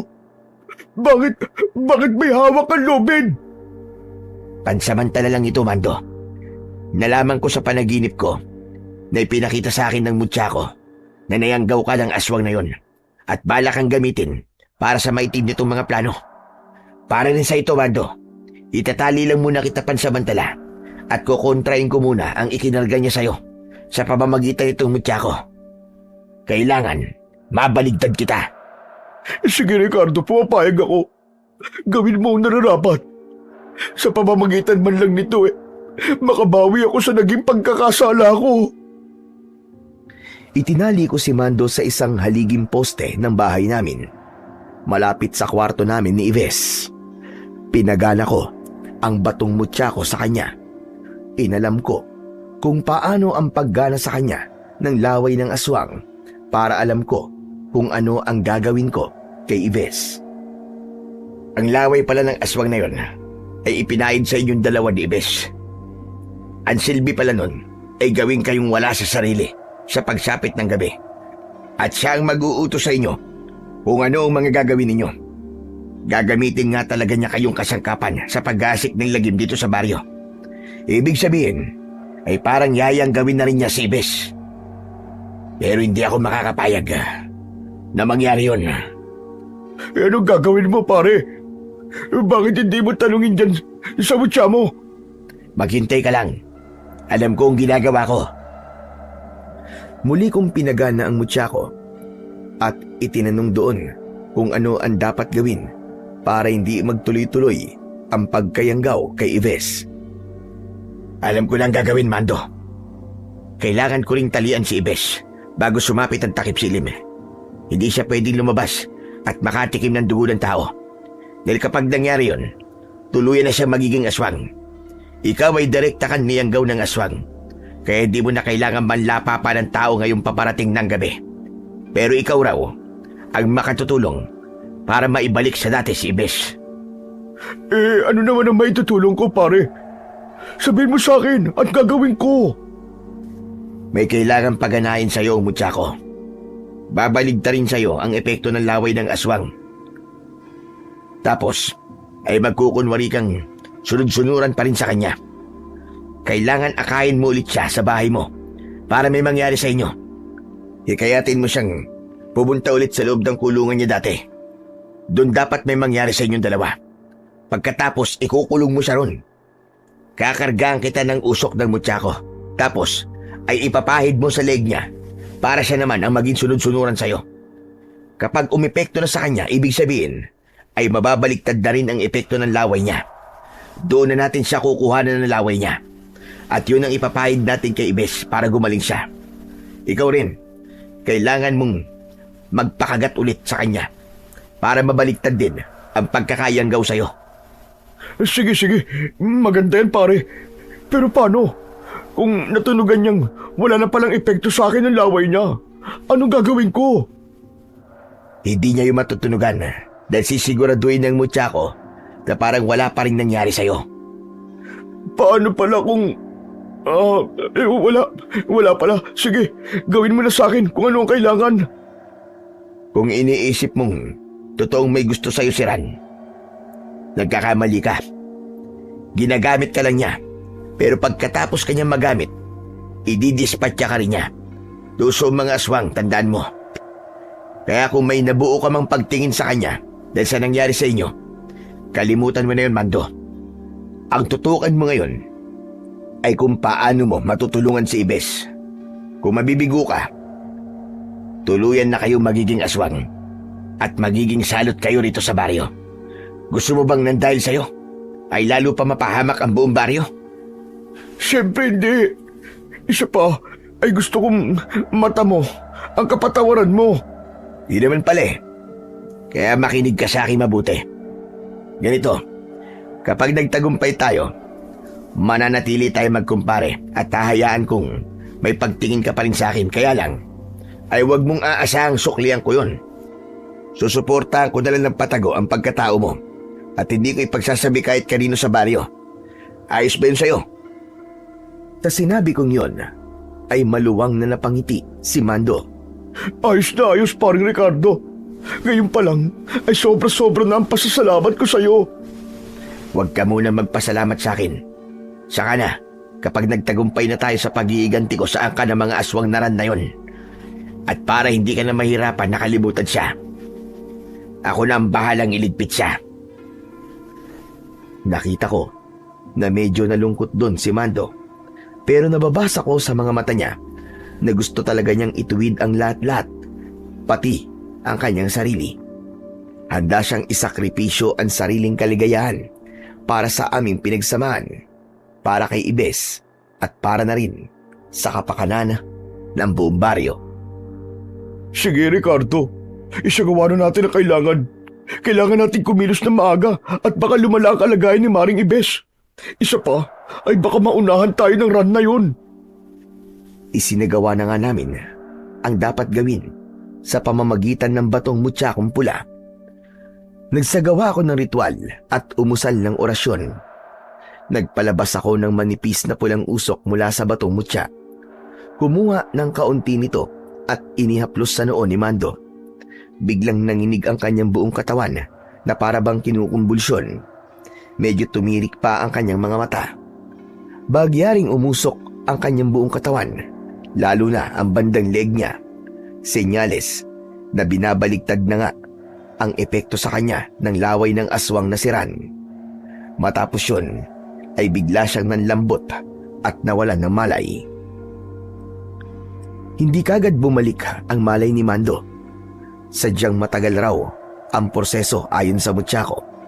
Inabot pa nga ng bandang hapon na bago siya muling nagkamalay. Sakto naman at may panahon pa para pag-usapan namin ang mga kailangan naming gawin at ihanda sa pagsapit ng gabi. Ngayon ay nabaligtad na ang epekto sa'yo ng laway ni Ran. Ngunit kailangan mo magpanggap. Sa ginawa ng mutya sa'yo, ay masasagap pa rin naman ng katawan mo ang pagkontrol na gagawin ni Ran sa'yo. Umayon ka lang, pero basang tama pa rin ang gawin mo. Tapatan mo ang katusuan niya. Paano naman ang pagiging yanggaw ko? Natanggal na rin ba yun? Hindi pa yun tuluyang natatanggal sa'yo. Pero sa tulong ng ginawa sa'yo ng mutya ko, ay mapipigilan mo ito. O kung kailangan, pwede mong gamitin ang pagiging yanggaw mo o mag-anyong aswang ka. Pero, pipigilan ka manlapa ng tao. Kaya lang, ay iwasan mong makita ka ng mga kababaryo natin. At baka mamaya saktan ka nila. Kung tungkol naman sa mga pangontrang langis, ay di ka tatablan ng mga ito. O paano? Alam mo na mga dapat gawin, ha? Humanda na tayo sa pagdating ng takip silim. Hanggang sa dumating na nga ang takip silim. Eto na, Ricardo. Nararamdaman ko na ang pagkontrol ni Ran sa katawan at isip ko. Parang may bumubulong sa akin. Kailangan daw namin magkita ngayon at mag-aasik daw kami ng lagim sa baryo. Naku, mukhang kailangan mo ring balaan ng mga kababaryo natin. Ricardo, anong gagawin ko? Kasabay nito ay biglang umungul-ungol naman si Ives na naroon sa aming kwarto. Dali-dali namin siyang pinuntahan ni Mando. Nadatnan namin siyang pinipilit bumangon at kalagin ang kanyang mga gapos. Napansin naming medyo kulay pula ang kanyang mga mata. Si Mando rin naman noon ay gano'n na rin ang kulay ng mata. Ibig sabihin ay pareho at sabay silang kinukontrol ng aswang na si Ran. Paano yan, Ricardo? Pinagmamadali na kami ni Ran. Kailangan ko na lumabas para katagpuin siya. Ako nang bahalang magdaylan kung bakit hindi makakarating si Ives sa isinaad niyang tagpuan namin. Saan ba ang tagpuan ninyo? Sa gubat daw. Sa parting may punong balete. Pero huwag kang sasama o susunod, Ricardo. Nararamdaman kong marami siyang kasamang ibang aswang doon. Sige, saka hindi talaga ako susunod at baka mabulilyaso pa ang balak mong dalhin siya sa bahay mo. Saka na ako lulusob sa kuta nila kapag nahuli na natin si Ran at kapag napagaling ko na si Ives. Saka na lang natin sila lilipuling lahat. Humanda talaga sila sa akin dahil sa pagkanti nila sa asawa ko. Sige, lalabas na ako, Mando. Magkita na lang ulit tayo kapag naisagawa ko ng plano. Teka, Mando. Gusto ko lang sabihin sa'yo. Oo, nagtitiwala pa ako sa'yo. Pero ano man ang gawin mo ngayong gabi, malalaman ko rin yan sa tulong ng mutya kong bato na ikinarga ko sa iyong usok. Wag na wag mong hahayaang tuluyang mawala ang tiwala ko sa'yo. Huwag ka mag-alala, paring Ricardo. Papanagutin ko rin talaga ang Ran na yun dahil sa pagsasamantala niya sa kahinaan ko. Ngayong gabi, ibabalik ko sa kanya ang ginawa niya sa akin. At tuluyan na nga lumabas si Mando para makipagtagpo sa aswang na si Ran. Ako naman ay nagtawag ng ilang kababaryo ko para utusang balaan ang lahat sa napipintong pagsalakay ng mga aswang sa baryo namin. Nagpamahagi rin tuloy ako ng ilan pang nagawa kong bagong langis na may bindisyon ng mutya ko. Maliban pa rito, ay pinagana ko na rin ang kakayahan kong makipag-ugnayan sa mga halaman sa paligid. Ang tinatawag kong kapangyarihan ng berde kong hinlalaki. At nagsimula na nga lumatag ang dilim. Nagsimula na rin magwala si Ives mula sa pagkakagapos ko sa kanya sa katre. Pati ang mga paa ng katre ay iginapos ko na rin para hindi masyadong maingay. Masakit man sa akin, ay napilitan din akong busalan at talian ng tela ang kanyang bibig para hindi makagawa ng mga atungal at makatawag ng pansin ng ibang darating na mga aswang. Minumulugatan pa niya ako at binabantaan. Pasensya na, asawa ko. Pero ako rin naman ay nahihirapan sa kalagayan mo. Hayaan mo. May babalik din kita sa dati. Konting tiis lang, mahal ko. Pagbabayarin ko ang angka ng aswang na nagpahid ng laway sa'yo. Hintayin lang natin si Mando.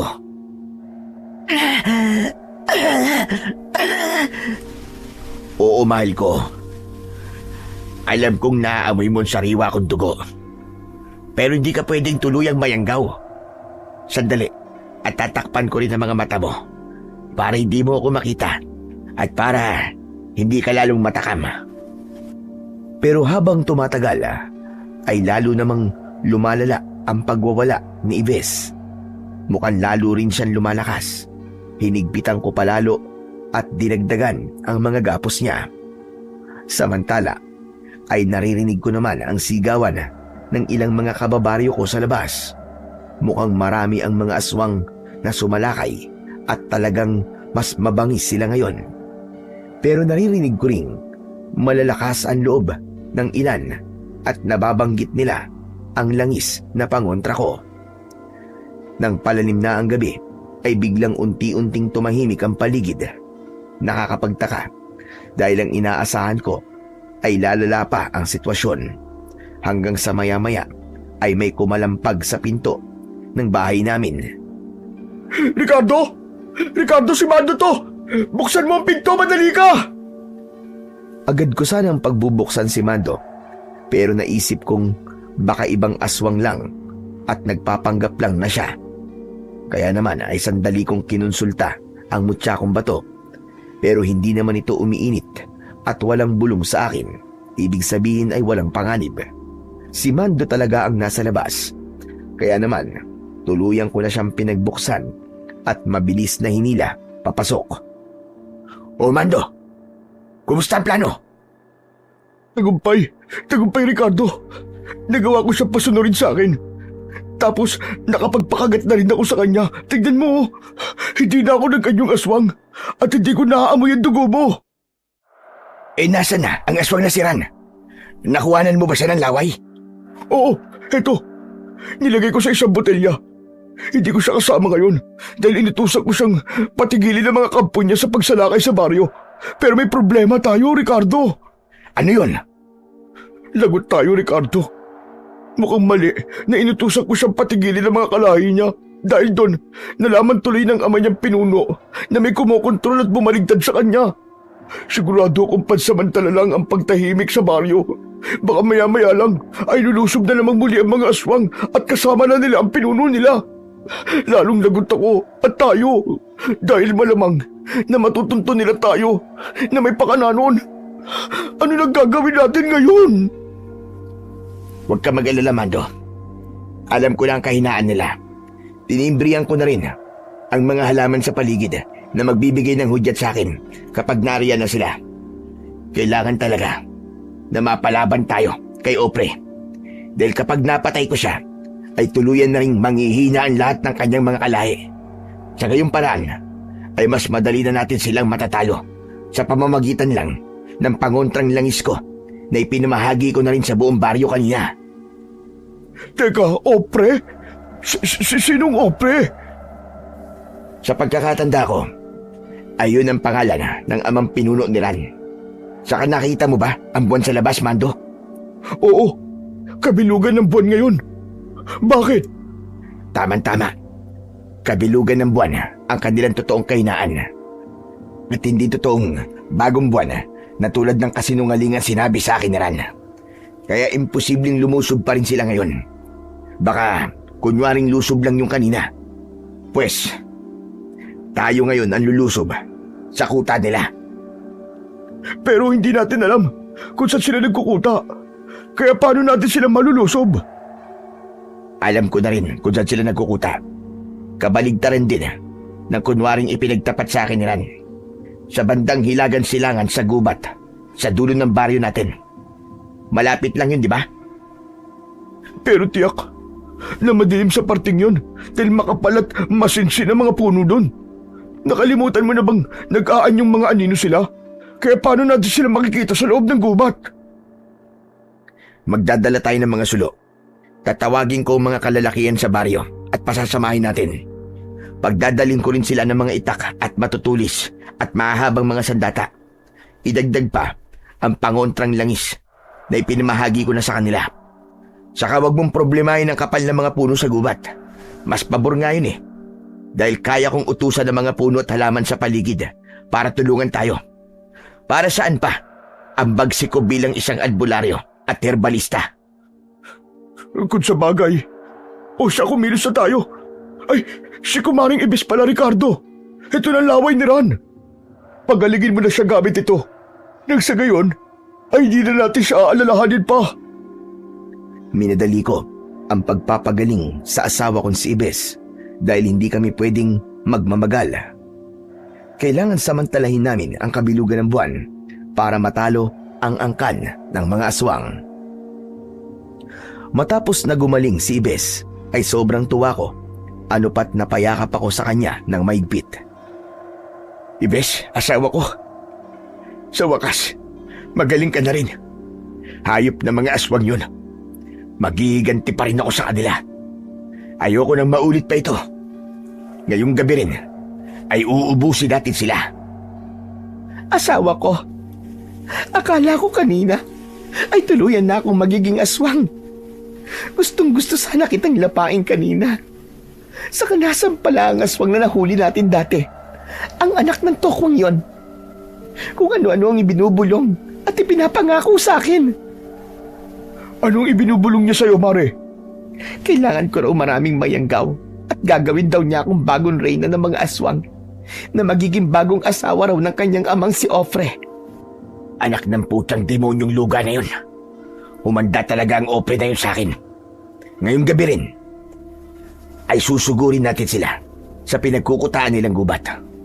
Tutuldukan ko na ngayong gabi ang pamamayagpag ng angkan nila dito sa baryo natin. Sasama ako, Ricardo. Gusto kong patikimin ng mag-asawang sampal ang mga pagmumukha ng Ofre at Tran na yon bago niyo pa man sila tuluyang patayin. Hindi, Maring Ibes. Akin si Ran ay este. Ang ibig ko sabihin ako ang sasampal sa Ran na yun. Ano ka mo? Abay, sampal talaga. Bakit sampal lang? Lalaki ka, hindi ba? Sampiga pala. Sampiga. Sasapakin ko. Para malaman ng Ran na yun kung gaano ako katigas. Lihim na lang akong natawa noon. Sa bagay ay walang kaalam-alam si Ibes sa lihim na pagkatao ni Mando. O siya, kailangan na nating lumabas at tawagin ang mga lalaki sa baryo natin. Susugurin natin sa kuta nila ang mga aswang. Palalabasin natin sila sa gubat para malantad sila ng tuluyan sa liwanag ng bilog na buwan. Manghihina sila kapag ganun. Sandali lang, mahal. Kukuha lang ako ng itak natin. Tuloy, magdadala na rin ako ng maraming pangontrang langis na bagong gawa mo. Tara na. Daraan pa ako sa bahay ko para kumuha rin ng magagamit ko sa data. Tinipon ko ang matatapang na mga kalalakian sa baryo namin at pinagdala ko ng mga sulo at mga sandata. May ilang matatapang na mga kababaihan din ang nagpumilit na sumama. Ang ilan sa kanila ay pinagdala namin ng maraming pangontrang langis. Bale si Ibes naman ang nagsilbi nilang lider. Mga kababaryo, makinig kayo. Maghahati tayo sa 4 na pangkat. Ako ang leader ng unang pangkat at kami ay sa dulong Hilagan Silangan magmumula. Ang 2 pangkat naman na pamumunuan ni Mando at Jasper ay magmumula sa bandang Silangan at kanluran ng gubat. Ang natitirang pangkat naman na pamumunuan ni Lucas ay maiiwan dito sa baryo para magbantay at sumalubong sa maglalabasang mga aswang mula sa gubat. Bubuwagin namin ng mga aswang mula sa kuta nila papunta rito. Palilibutan natin sila. Oras na malantad sila sa liwanag ng kabilugan ng buwan, ay manghihina talaga sila. Sasamantalahin naman natin yon para salakayin sila. Puntiryahin nyo sila sa kanilang likuran, sa kanilang leg, at sa dibdib, sa mismong puso. At kapag natumba sila, ay buhusan nyo kagad ng pangontrang langis na ipinamahagi ko sa inyo. Nagkakaintindihan ba tayo? Nagsigawan naman ang lahat ng buong kumpiyansa. Kung ganoon ay tara na. Lusubin natin ang mga aswang at ubusin natin ang lahi nila ngayong gabi. At nagkanya-kanyang sugod na nga ang bawat pangkat. Pero naiwan pa rin naman sa huling pangkat sina Ibes at ang mga kababaihan at ilang matatapang na mga kalalakihan. Totoong dahil sa kapal ng mga puno sa kagubatan ay nahirapan kaming hanapin ang pinagkukutaan ng angkan ni na Ofre at Tran. Sa tulong ng kakayahan kong makipag-usap sa mga halaman at puno, ay nalaman kong may pailalim palang kuweba kung saan nagtatago ang mga aswang kapag kabilugan ng buwan. Anak ng, paano natin mapapalabas kayo ng mga aswang sa ilalim ng kuweba? Sandali lang, at kukonsultahin ko muna ang mutsakong pulang bato. Ayon sa mutsako, ay utusan ko raw ang mga punong tumutubong katapat ng pailalim ng kuweba. Pahahabain daw at pagagalawin ng mga ito ang kanilang ugat at bubulabugin ang mga aswang sa loob ng kuweba para sila ay maglabasan. Ganun nga ang kagad kong ginawa. Pinakiusapan ko ang mga puno na palabasin ang mga aswang sa kanilang kuweba. Pagkaraan lamang ng ilan sandali, ay biglang nakarinig kami ng dagundong at ingay ng mga atungal sa ilalim ng lupa. Dahil dito, inalerto ko ang mga kasama ko. Humanda kayo. Maglalabasan ang mga aswang. Ibugaw nyo sila patungo sa baryo. Itutok nyo sa kanila ang mga hawak nyong mga sulo at mga sandata. Bawat magtangkang dumaan sa inyo ay sabuyan nyo ng pangontrang langis. At naglabasa na nga ang mga natutulirong mga aswang. Nangunguna pa rito si Opre na kanilang pinuno. Alam kong si Opre yun pagkat siya ang pinakamalaki at kahawig na kahawig ni Ran. Nang makita pa kami nito ay malakas pa itong nagwika. Napakalaki ng kanyang boses na parabang nanggagaling sa ilalim ng lupa. Mga pagas kayong mga tao kayo! Sino ang pinuno ninyo? Magbabayad siya sa akin! Ako! Ako ang hinahanap mong pinuno nila. At ako ang pinakamabagsik na albularyo ng Baryo Carbajal. Hindi nyo kami kaya. Lalapain namin kayong lahat. Sige lang. Tignan natin kung sino magwawagi. Mando! Jasper! Pasugurin na ang lahat nating mga kasama! Umalingaw-ngaw ang lakas ng pagkakasigaw kong yun. Sinadya ko yun para masiguro kong marinig ako ng pangkat ni Mando at Jasper mula sa kanluran at silangang bahagi ng kagubatan. Mga kalahi, sugurin niyo sila! Lapain niyo silang lahat! Ipatikim ninyo ang bangis nating mga aswang! Tinangkapang mag-anyong anino ng mga aswang para sugurin kami. Ngunit kitang-kita naman namin sila dahil sa liwanag ng mga dala naming sulo. Nawalan ng saysay ang pagtatangka nilang yon dahil takot naman sila sa liwanag ng apoy. Idagdag pang nangangamoy ang pangontrang langis namin na sinadya naming bagyang buksan. Hindi nyo kami basta-basta matatalo. Yayang gawin pa rin namin kayong lahat. Kung ganun, tara na sa baryo at yang gawin nyo kaming lahat.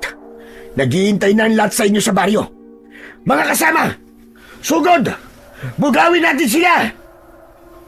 Umalingaw-ngaw ang naghalo-halong sigaw ng mga kababaryo ko at ang nagpapanik na mga atungal at singasing ng mga aswang.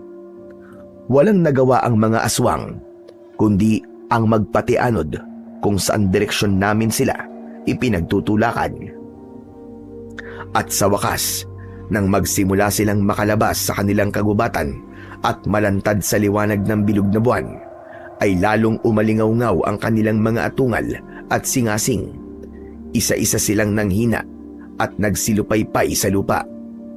Ang pinunong si Opre ang pinakamahirap naming napalabas sa kagubatan.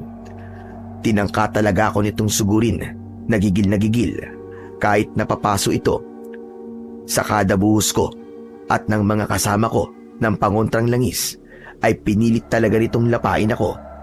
Halos nakalmot pa niya ako sa kanang braso ko, pero hanggang doon lang ang nagawa niya dahil talagang todo paso ang napala niya. Umuusok ang buong katawan niyang sa huli ay naitulak din namin palabas ng huling hilera ng mga puno sa gubat. Sinasabi ko sa inyo, hindi pa ito ang huling wakas ko. Mapatay man niyo ko ngayon, ay muli pa rin akong mabubuhay. Hindi mamamatay ang aking lahi. At sa muli kong pagkabuhay, ay sisiguraduhin kong lalapain ko kayong lahat. Napakadaldal mong aswang ka. Ang laki ng bunganga mo. Asa ka pa? Kasalanan nito ng anak mo eh. Kung hindi niya kinanti ang asawa ko, ay hindi sana ako mag-iiganti ng ganito sa inyo. Pero hindi rin. Nararapat din talaga sa inyo ang maubos na ang lahi. Ano ka mo? Si Ran? Sino may sabing anak ko siya? Si Ran ay iba kong katauhan. At lahat ng nalawayan niya ay magiging bago ko rin katauhan. Kaya nasabi kong hindi ako basta-basta namamatay. Talagang nagimbal ako roon. Pero biglang may ibinulong sa akin ang mutya kong bato. Mukha mo! Kung iniisip mo magiging katauhan mo rin si Mando at ang asawa ko, nagkakamali ka, Gonggong! At bakit? Natatakot ka ba? Oo, natatakot akong nabaliktad na ang epekto ng laway mo sa kanila. Ano ka mo? Hindi maaari. Makapangyarihan ang laway ko at hindi yung basta-basta mababaliktad ng kahit na sinong albularyo o antigero. Gusto mo bang patunayan ko sa'yo, ha, Gonggong? Ilalabas ko na sana ang mutya kong pulang kristal, pero biglang may kumusyong nangyari mula sa pangkat ni Mando. Biglang lumantad ang binatang aswang na si Ran at sakal-sakal sa leeg ang akay-akay nitong si Mando. Hoy, tanda! Pakawalan mo kami ni Opre. Kung ayaw mong pagluray-lurayin ko ang leeg ng baklang ito. Nagulat ako roon.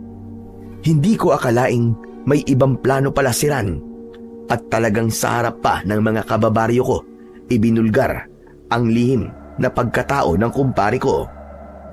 Ricardo! Huwag kang makinig sa kahit na ano sabihin niya! Saka huwag mo alalahanin! Mas makinig ka sa mutya mong bato! Tumigil ka!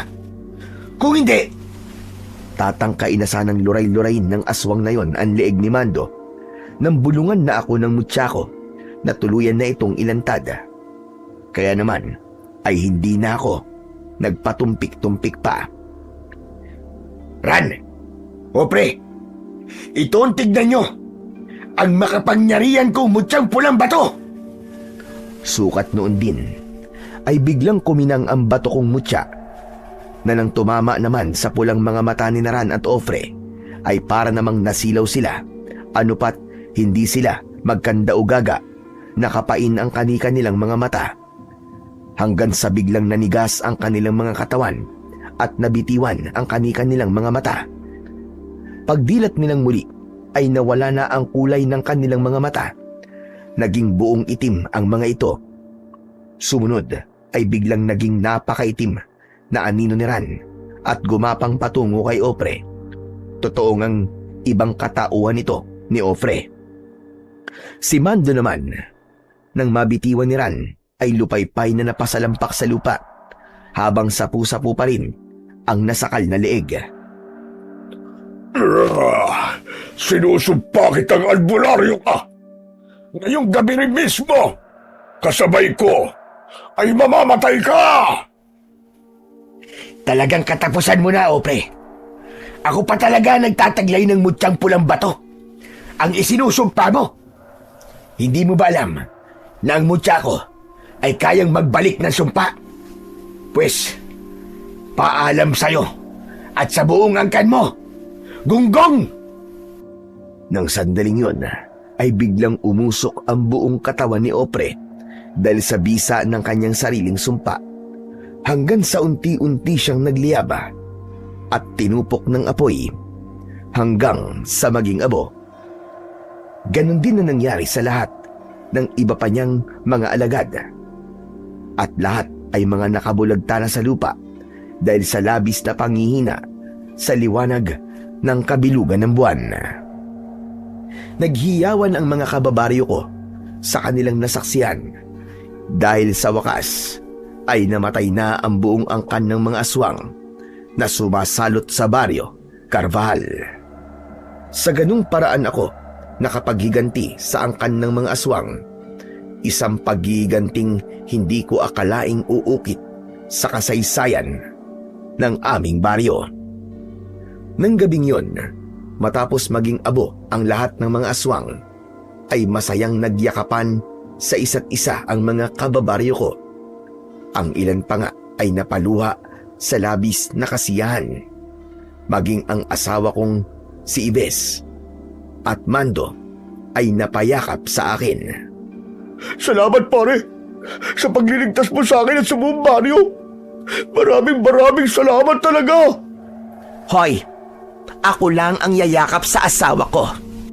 Bawal mo siyang tsansingan. Ay, kiber lang. Pero kumpare ko pa rin naman siya eh. Sa simula ngayon, magpapakalalaki na ako. Liligawan ko na si Maylin na kapitbahay ko na kahit noon pang alam na niya ang totoo kong pagkatao ay may gusto pa rin daw siya sa akin. Aba, magandang balita yan pare ko ah. Sino ba naman kami para hindi sumuporta? Saka alam mo, botong-boto kaya kami kay Maylin noon pa para sa'yo. Sa laban ng mga aswang ay laging naroon ang katusuan. Minsan, maski ang kasarian ng isang tao ay naipagsasapalaran, pero minsan din ay ito pa ang nagiging susi para maituwid ang balikong oryentasyon. Ganito ang nangyari sa kumpare kong si Mando. Sana may natutunan kayong lahat sa kasaysayan naming ito na minsan ay nangyari sa liblib na baryo na itinago na lang natin sa pangalang Baryo Carval na isa sa pinakaliblib na baryo sa probinsya ng Leyte.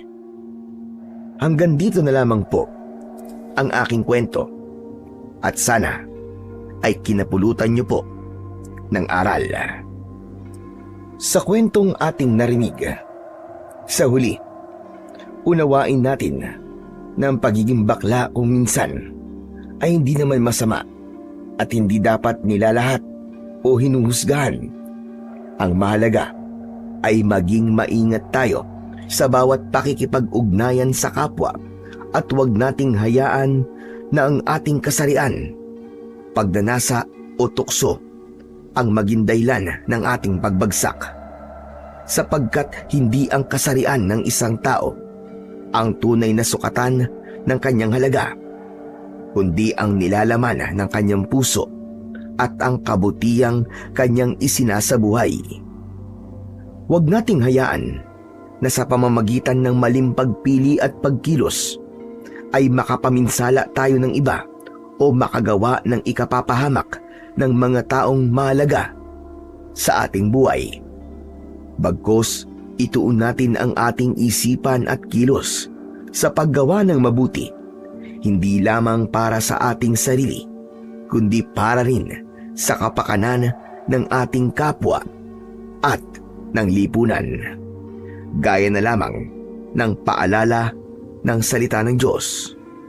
Huwag ninyong hanapin ang ikabubuti ng inyong sarili lamang, kundi ang ikabubuti ng iba. Unang Korinto, Kabanata 10, Talata 24. At muli, huwag kayong gagawa ng anumang makakapagpatisod o makapagpapahamak sa inyong kapatid. Sabi naman yun sa Roma, Kabanata 14, Talata 13. Sa ganitong paraan, sa mata ng Diyos at sa mata ng tao, tayo ay magiging malinis sa budi, kahangahangan tignan, may dangal at makakalakad ng taas noo, walang inaargabyadong kapwa at puspos ng tunay na pagmamahal para sa lahat. Maraming salamat po sa inyong walang sawang pakikinig at pagsuporta sa aking mga YouTube channel na The Voice Addict at mga kwento ni Apong Isaac.